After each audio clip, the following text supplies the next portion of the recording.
The next session, Neal Turner is going to be speaking on magnetic activity, the separation of dust from gas.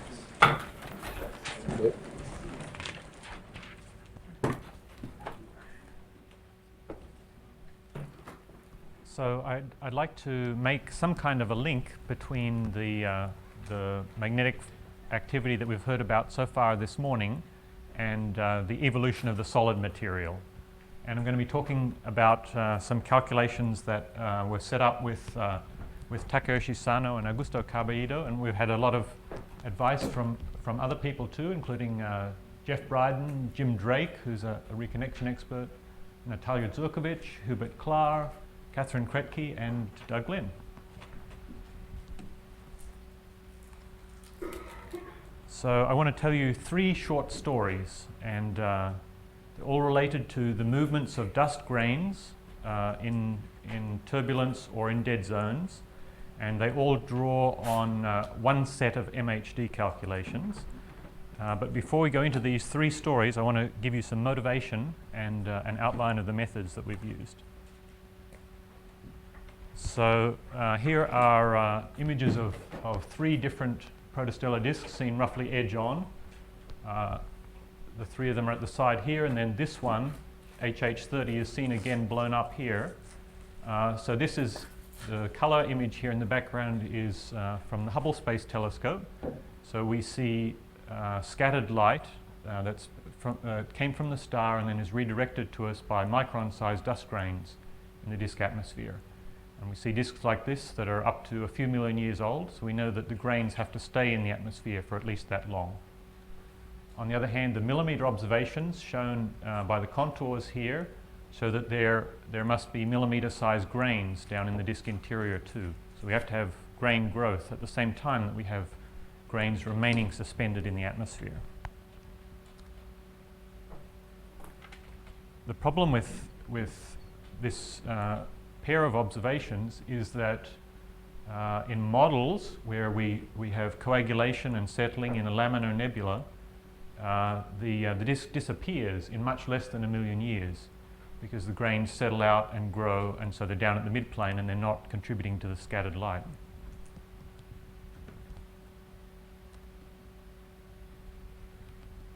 On the other hand, if we do put turbulence in throughout the nebula, then there is a difficulty in growing big particles. So this shows results from a coagulation calculation by Brouwer et al. And the horizontal axis is the radius within their model disk, and the vertical axis is particle size. And the size that the particles reach depends on the strength of the turbulence, which they've measured with the alpha parameter.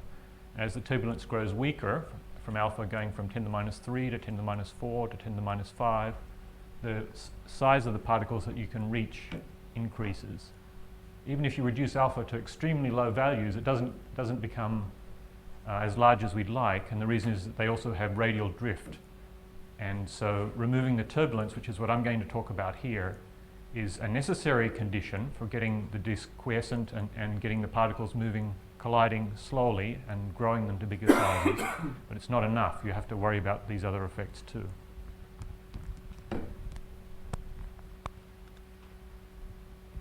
So now I want to move on and talk about the ionization structure of protostellar disks, and Mark showed some of this first thing today.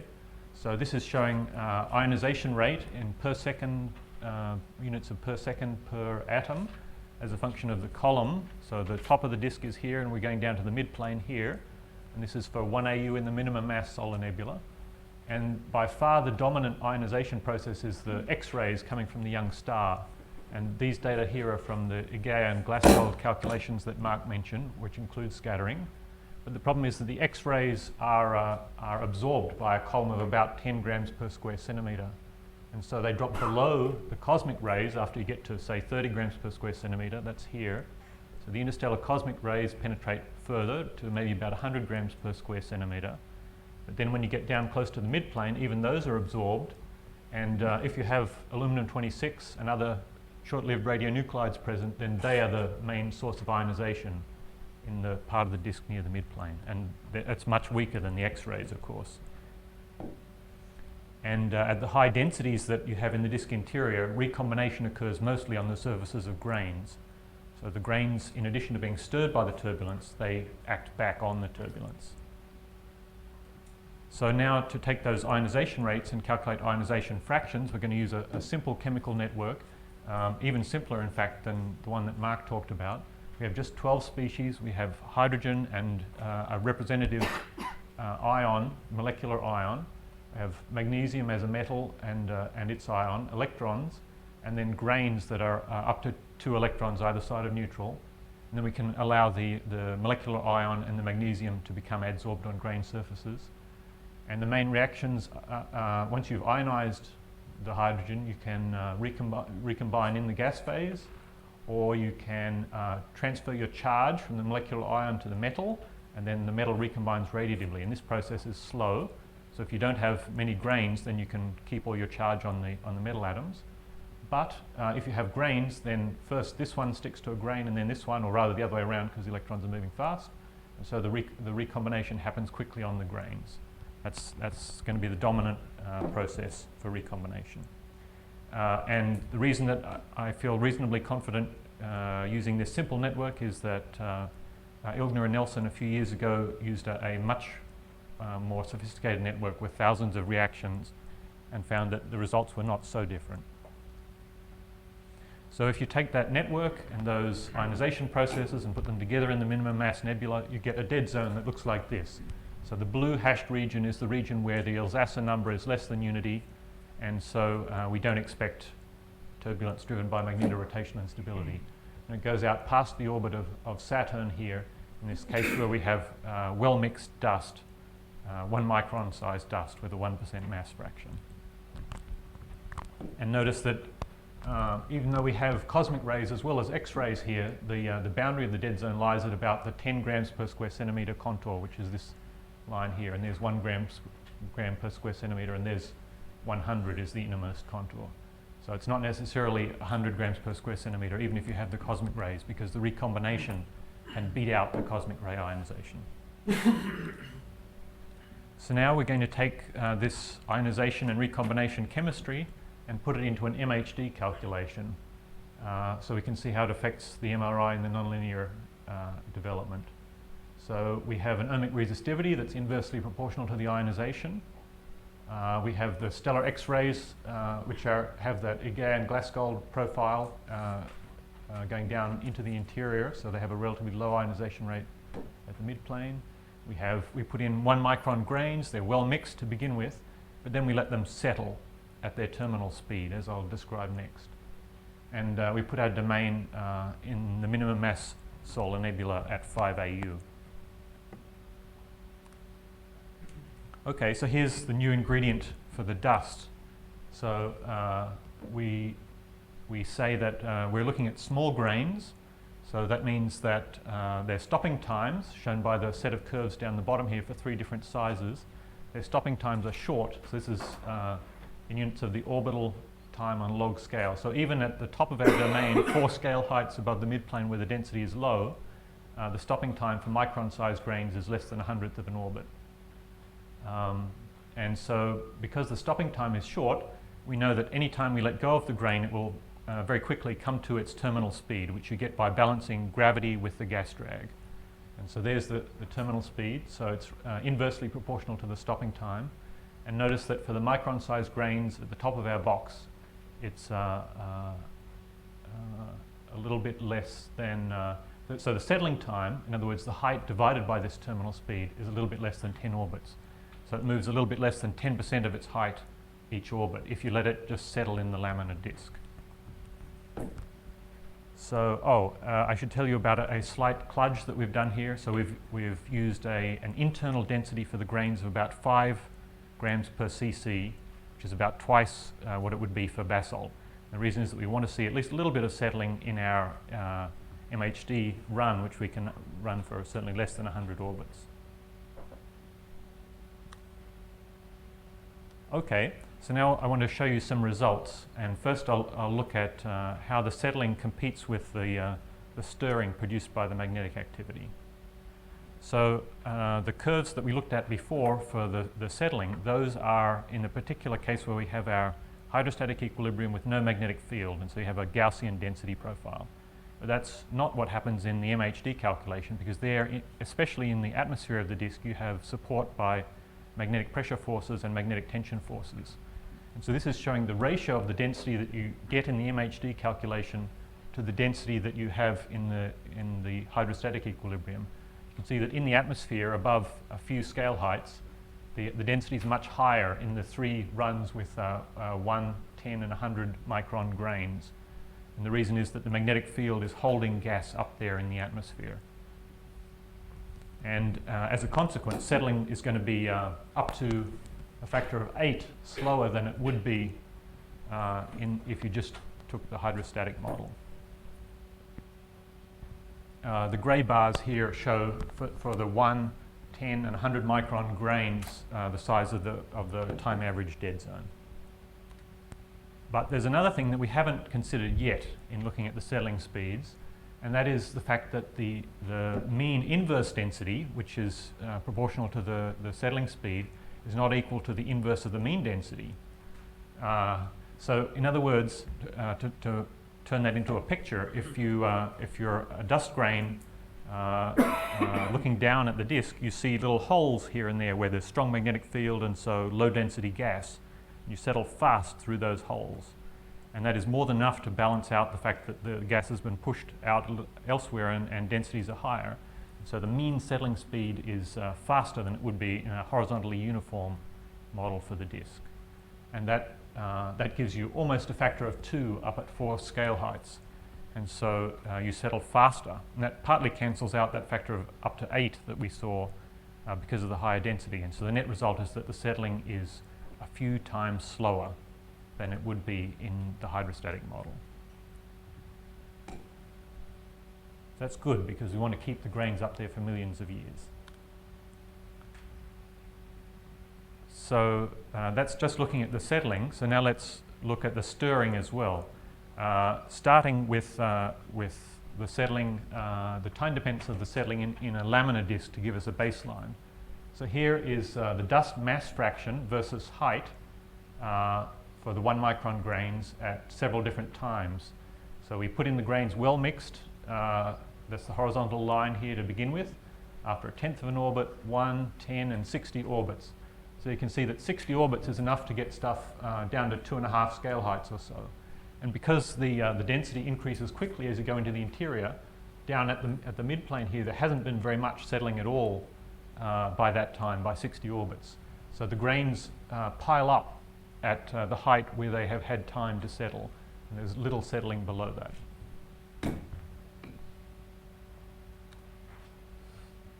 So now we switch on the turbulence. We switch on the magnetic fields. We let the MRI go and reach saturation, and then we see what that does to the settling.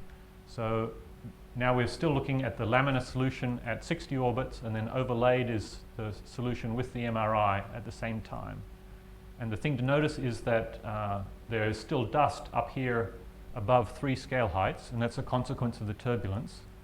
That's what you would expect. But the surprising thing is that down here in the dead zone, which is the grey band here, the dust abundance is higher than in the laminar solution. That's odd.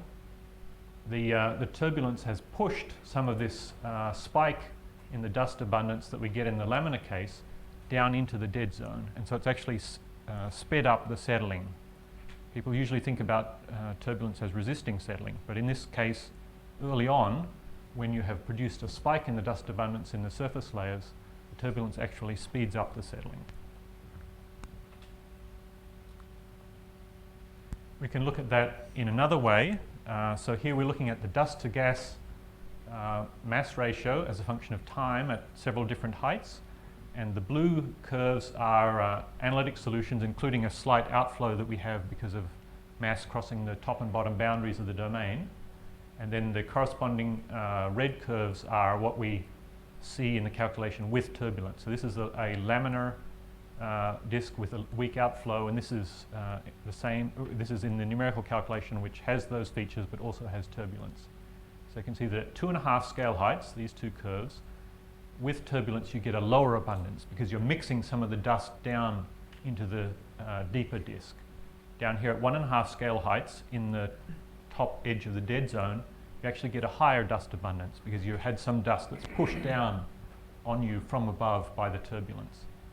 And then at the midplane, which is the solid lines here, you get some wiggles in the numerical calculation, but it tracks quite closely on the solution that you expect for settling in the Laminar Nebula. So in this case, the dust grains near the midplane don't know about the fact that there is turbulence going on overhead.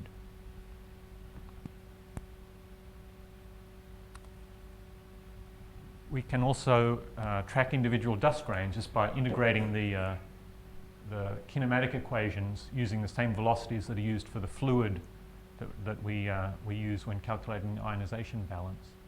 And so each color here is the path of a different dust grain. We're looking from the star here, we're looking along the orbit here, and here we're looking at the heights of the same grains as a function of time. So you can see that, for instance, this orange grain is in the active layer at the bottom, and it has a very erratic path because it's in turbulence. But occasionally it actually goes into the dead zone, and then it comes back out. Like here it goes in, and then it comes back out, for example. And that's part of this feature that the turbulence is able to overshoot the boundary of the dead zone a bit and push some material below the region where you have MRI. On the other hand, particles like the red one, which are in the dead zone, deep in the dead zone throughout, they do some settling and they also do some wiggling up and down. So if you look at the red particle, it does wiggle up and down somewhat with a period of a couple of orbits. So things are not quite quiescent down there close to the midplane.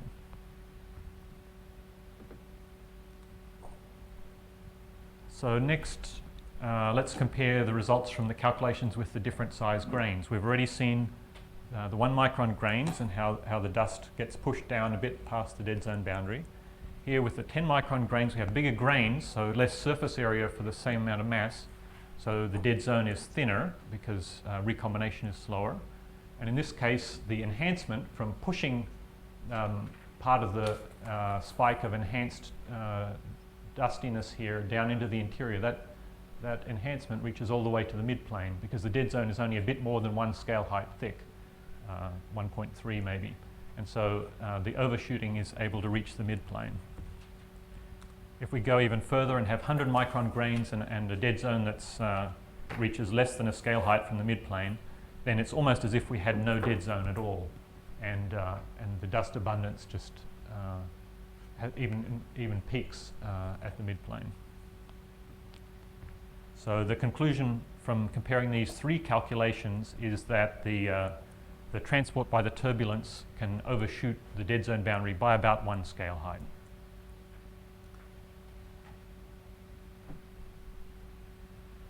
So with some of the caveats that we heard about in the last two talks, we can measure the stress in the calculation, and the accretion rate is proportional to the stress. So what's plotted on the vertical axis here is accretion rate per scale height in solar masses per year in the calculations with the 3 different grain sizes. Again, the grey bands are the dead zones. And the vertical integral of this gives you the overall accretion rate, and it's ranges from a couple by 10 to the minus 8 solar masses per year up to 7 or 8 by 10 to the minus 8 solar masses per year. An important thing to notice is that the stress is non-zero in the dead zone. And there are several reasons for that. One is that there are waves that are launched from the surface layers because you're essentially whacking them with the turbulence as the gas up there is moving around. Another one is the density waves that we've heard mentioned several times over the last couple of days. And yet another one is that there are weak magnetic fields down in the interior, and those produce stresses, and so the material oscillates in the radial direction, but with a bias towards inward motion over timescales of a few orbits or 10 orbits. So all of those things produce stresses, but all of those things are roughly uniform in the vertical direction within the dead zone. The density waves have KZ0, The magnetic fields spread out uniformly because the resistivity is so high down there, and the waves are just propagating through and not dissipating very much in the dead zone. And so they have similar effects at all heights. And so the consequence is that these curves are roughly flat inside the dead zone. It's also important to note that out of those three processes, none of them is producing overturning motions. They're all either vertical or radial oscillations. And so they're not producing much mixing. You have an alpha, but you don't have mixing motions that people usually associate with an alpha. We can also look at the flow speed, since we want to get weak flows in order to have grain growth. So this shows the RMS speed, the total, and then the components, the three components of the velocity, as a function of height in the 1 micron grain case. And the speeds of the gas range from almost a kilometre a second, comparable to the sound speed, up at 4 scale heights, which is certainly enough to break up aggregates, down to less than 20 metres per second, maybe 10 metres per second at the midplane, where in any case the smaller solids are well coupled to the gas, and so their collision speeds would be slower still.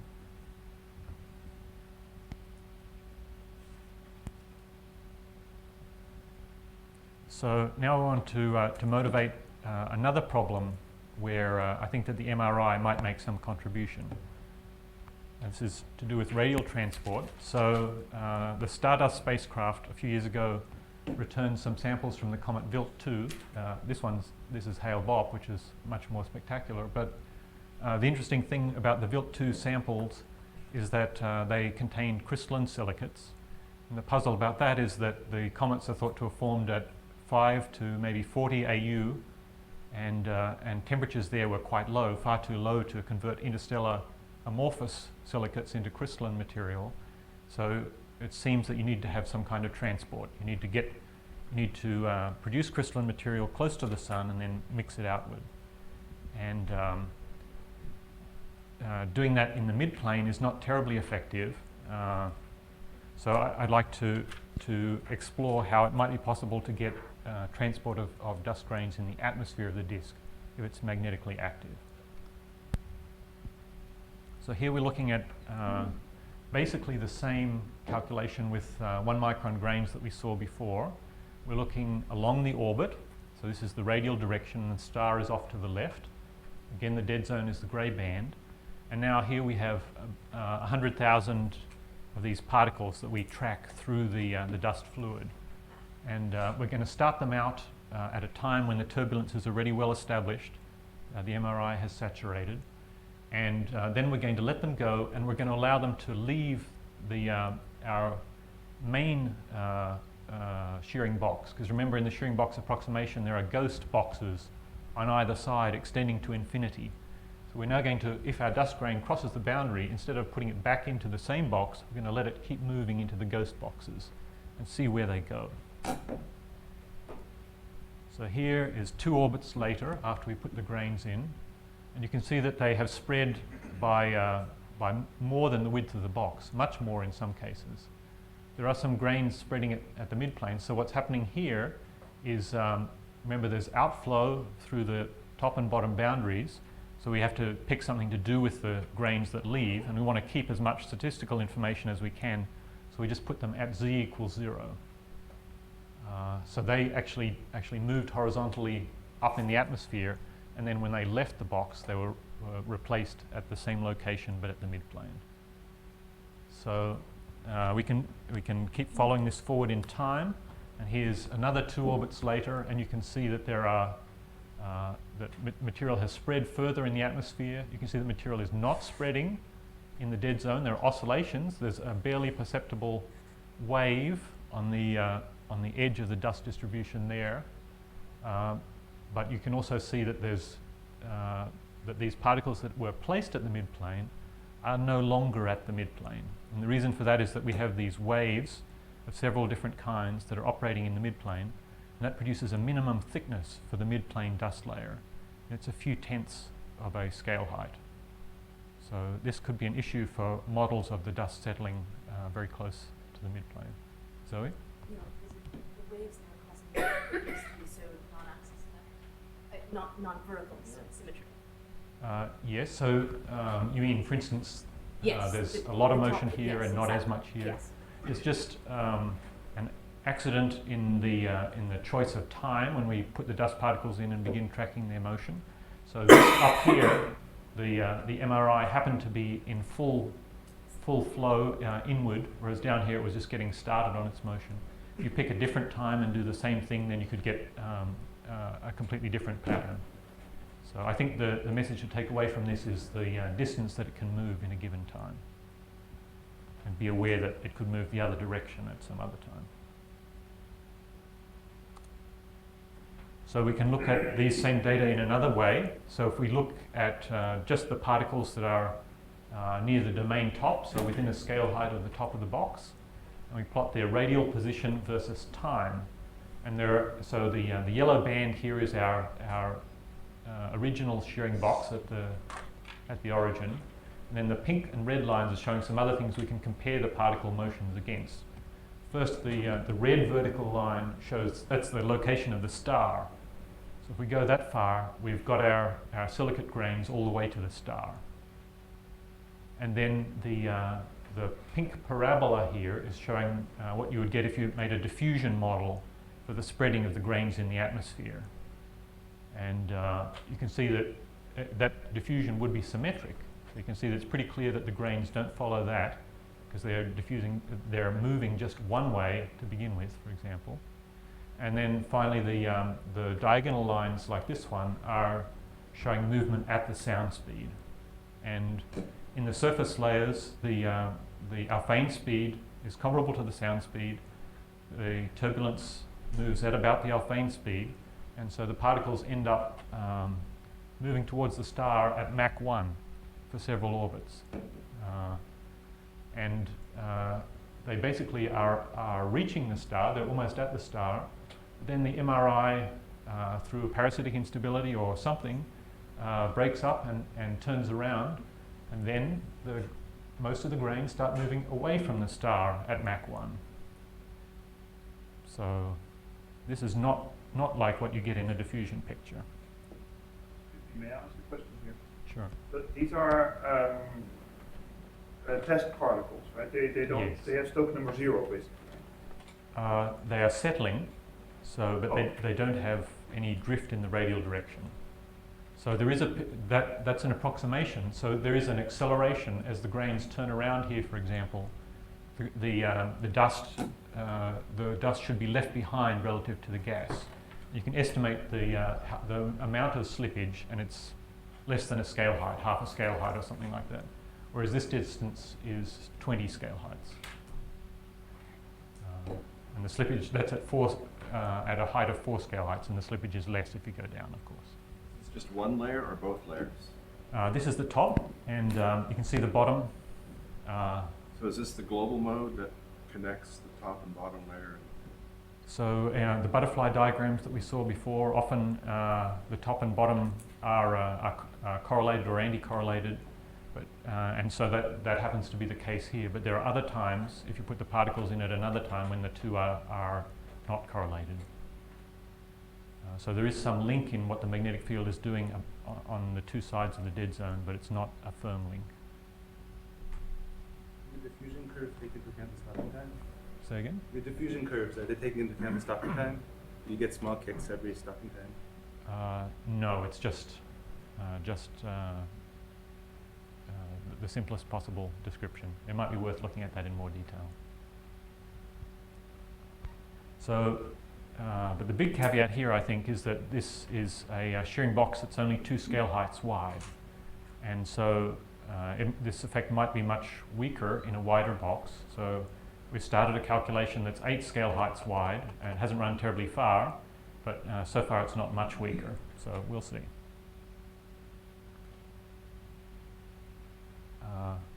So now I'd like to look at the third story, which is about the consequences that these grain motions might have for the appearance of the disk in the infrared.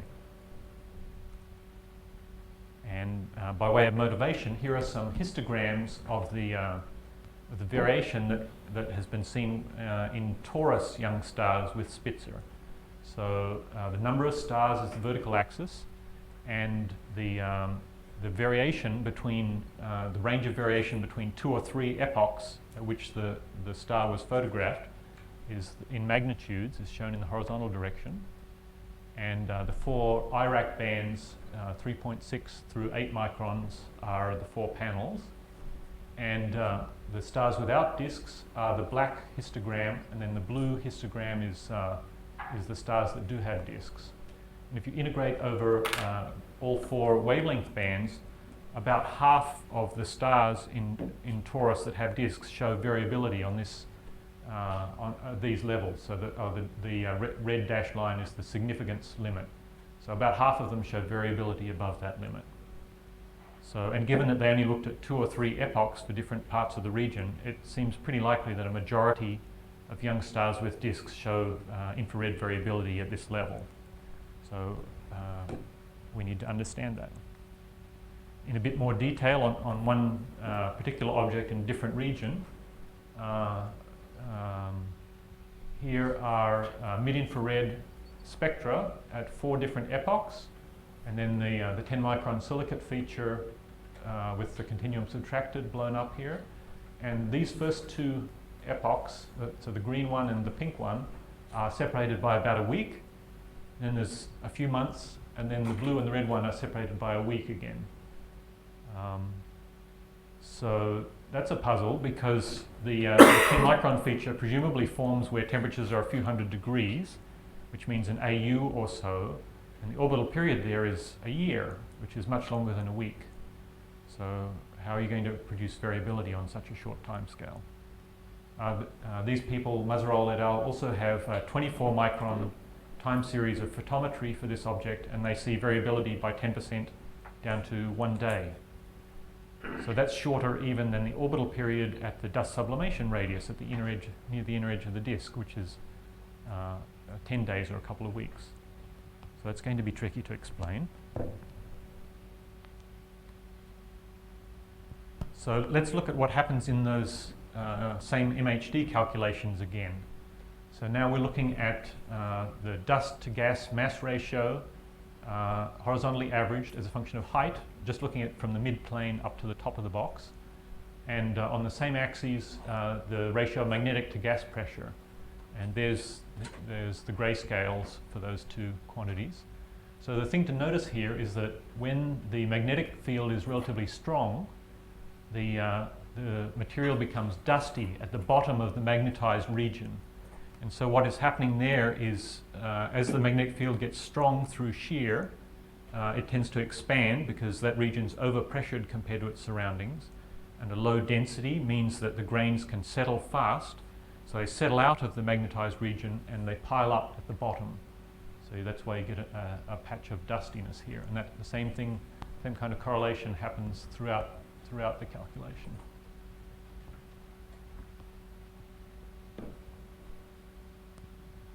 And another thing that helps that is when the magnetic field is strong, the MRI shuts down.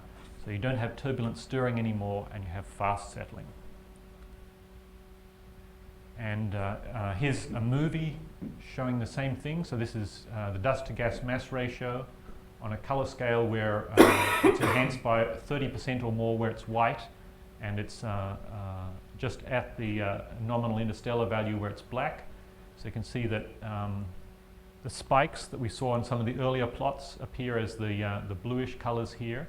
And then when you come to a time of particularly strong magnetic field, we'll see the dust. Let's see the movie again. We'll see the dust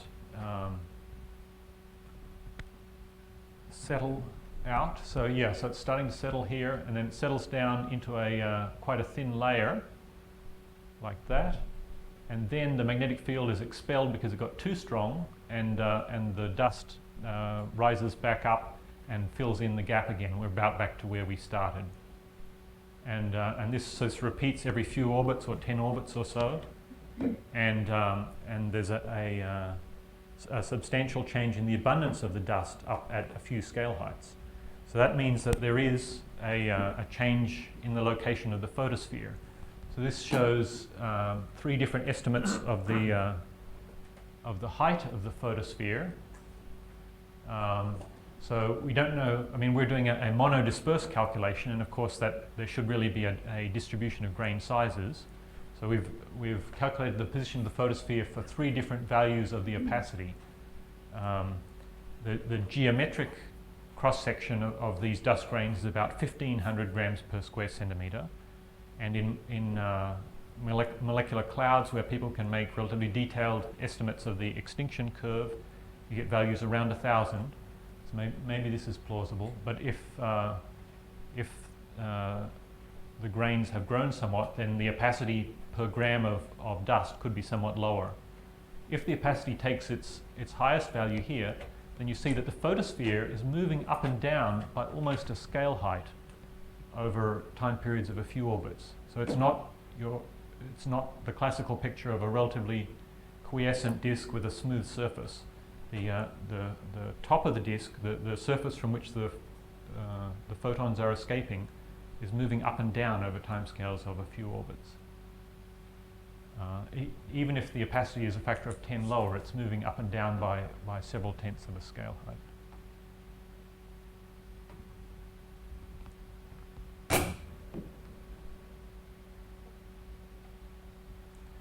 We can also look at the radial extinction, and that's important because of these very short timescale variations. One potential way to produce a change in the brightness of the system as a whole is if you have some feature in the inner disk that's casting a shadow on the outer disk, because the inner disk has the shortest timescales. If it casts a shadow, then the disk as a whole will change its brightness, and so you could potentially produce these quick variations over the system as a whole. So in order to cast a shadow, the inner disk has to become optically thick.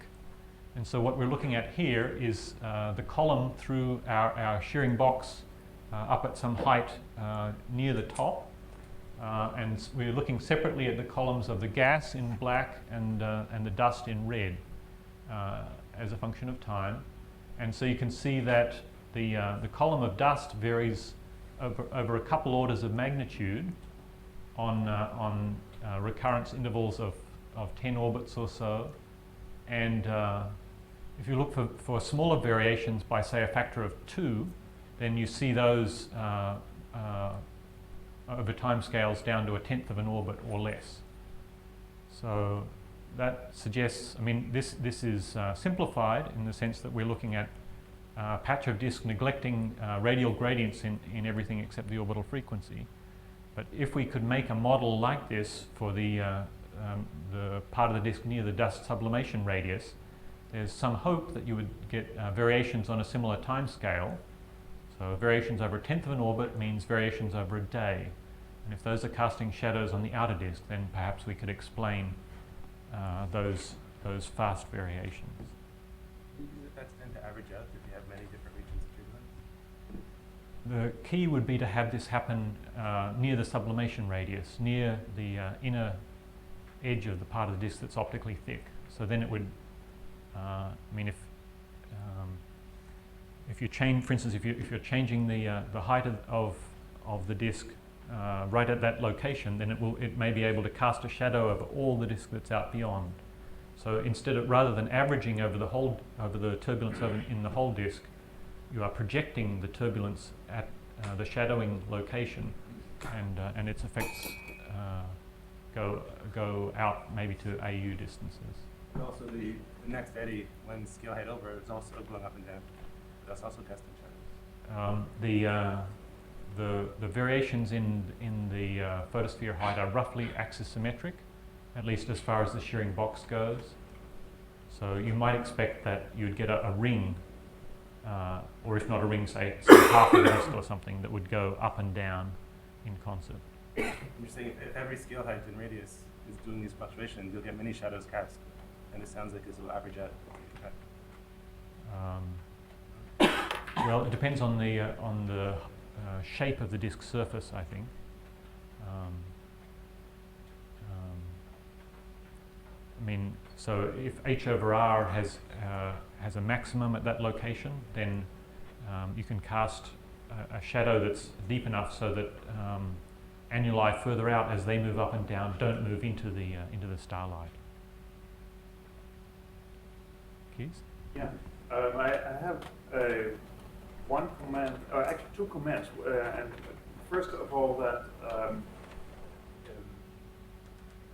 if you change the height of shadow, you may have a little problem that the outer regions of the disk, they are not really a sharp surface, right? So they are fuzzy in the surface layer. So that might, so it would be I think it's an extremely interesting mechanism, but one has to investigate also, even if you change the shadow angle, that whether how strong that effect will be on the S. But on the positive side, there is a phenomenon called UX Orionis variability, which has nothing to do with FU Orionis variability. Just for those who are not familiar with that, these are just aperiodic extinction events toward the star with reddening, and so it's and at a very short time scale.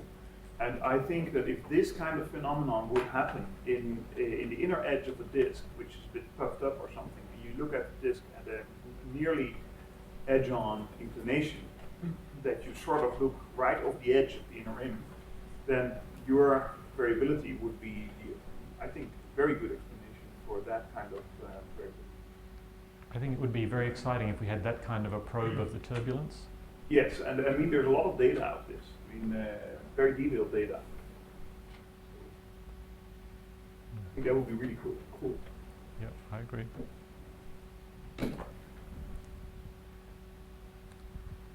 So, so I've tried to tell you three separate stories about what active layers combined with the dead zone can do for you and for planetesimal formation more generally. First, it can satisfy the observational constraint that you have to have dust suspended in the surface layers, while at the same time we're pretty sure there are planets growing down below. Second, it might be able to transport small dust grains at least over large radial distances in the nebula. And third, it might be able to produce some of the infrared variability that we see. So that's all. Thank you.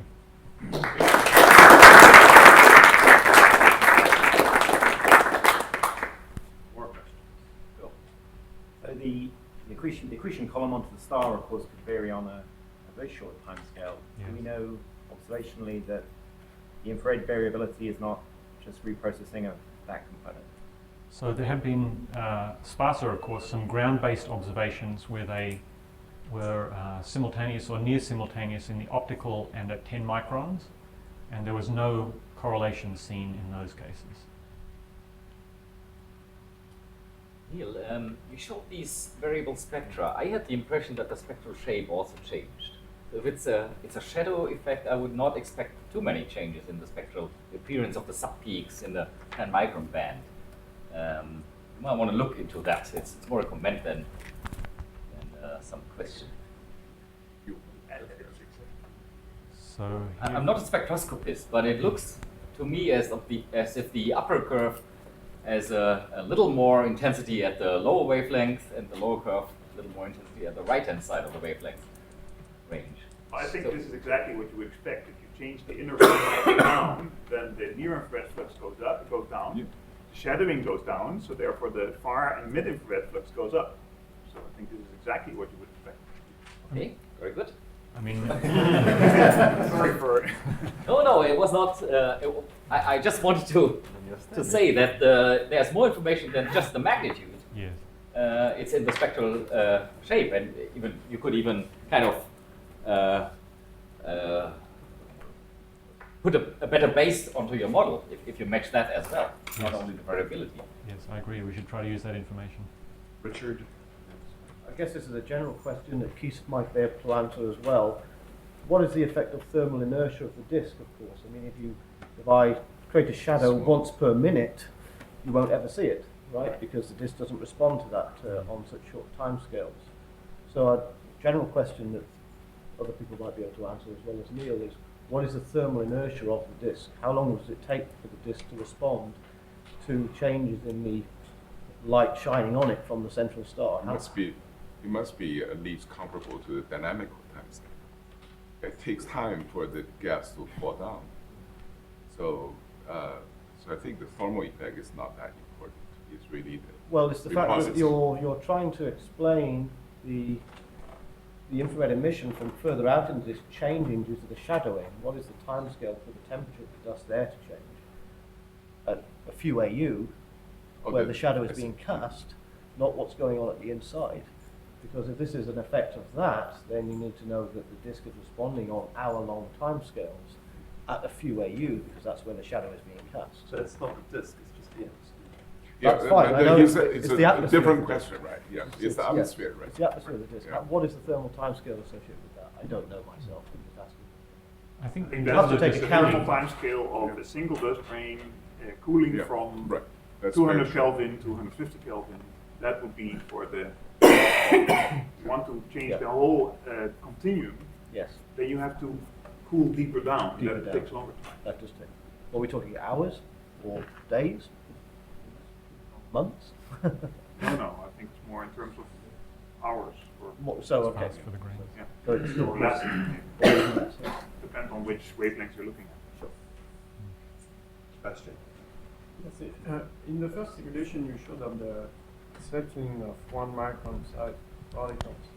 Presumably, you're emptying the active layer, and because you have some particle, some small particle going down to the dead zone, and not coming back up again, right?